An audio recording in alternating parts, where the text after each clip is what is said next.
In my hands, I'm holding a 5-page press release from the Aruba prosecutor's office. Chief Prosecutor Hans Most is finally talking about the Natalie Holloway case.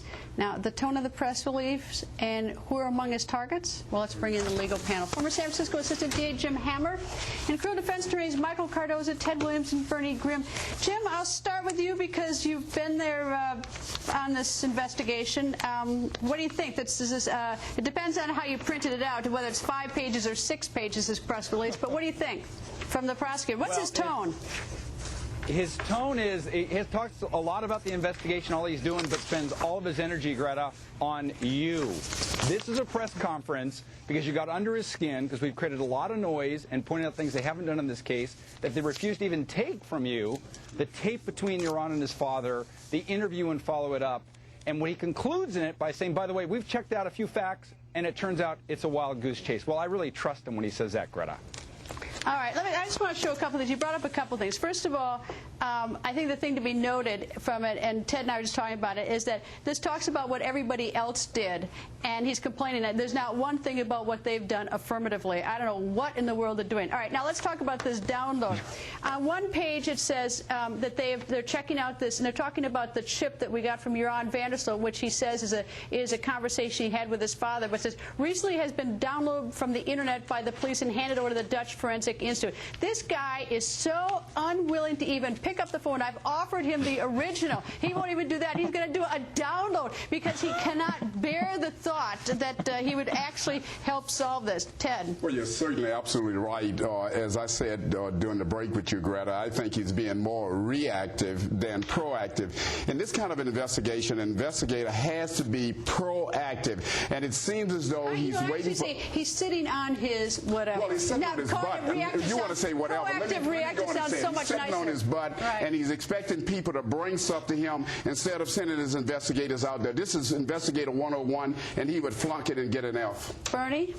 You know, the problem with lawyers is not a lot of humility, too much pride, and this guy is just making us all look bad. It's just so embarrassing. I mean, think of the chain of custody if the case ever goes to trial saying, well, my voice imprint analysis examination, I downloaded off the internet. And I give it to him. I give him the original. I'm saying that I've told him on the air, and he's downloading other stuff off Fox News. It's painful. In law school, we learned the best evidence is what you've got, not so much something that you not something you download from the internet. It's something if you can give him the best evidence, you get it. Michael, he's mad. I didn't call him corrupt as hell. That was the member of the Dutch Parliament, but he's mad at me. Your thoughts on this long press release saying about what everybody else has done and why everybody else is so bad and he's not?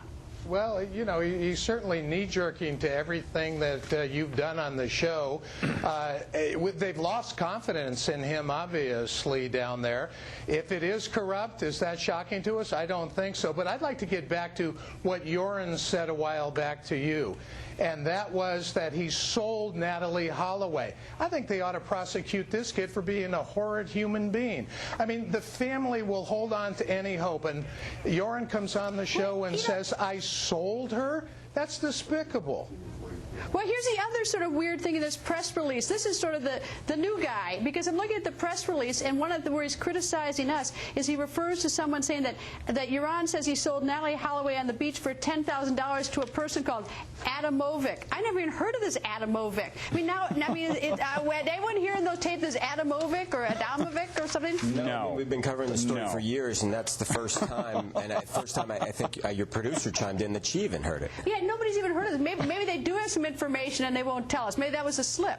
Maybe. I don't know. Well, it could have been a slip. They don't have to tell us everything, but they haven't told us anything. But I was about to say that from what they put in here, and what they do is blame you for going on a wild goose chase, and they won't even follow up on the quote-unquote wild goose chase. But they don't even know it's a wild goose chase. They don't know what They confirmed a couple of facts, which they won't tell us what they are, but it turns out it was a wild goose chase, and trust us, by the way. It's crazy, Greta. But here's the thing is that none of us wants to investigate this. Beth and Dave don't want to be the investigative force. Tim Miller and Equisearch doesn't. We don't want. But they just sit there and won't do anything. All right, panel, we'll stick around. We'll take a quick break. We have so much more, all these pages. Love these pages. Coming up, you're going to see a video of a huge political drama right here in D.C., and we will get the inside scoop from Roland Burris's lawyer. He is here to go on the record. Then little Kaylee Anthony will soon be laid to rest. But Wait until you hear what Casey Anthony is going to be doing on that day. Greta Wire is up and running. You're going to need to blog about this story when you hear it.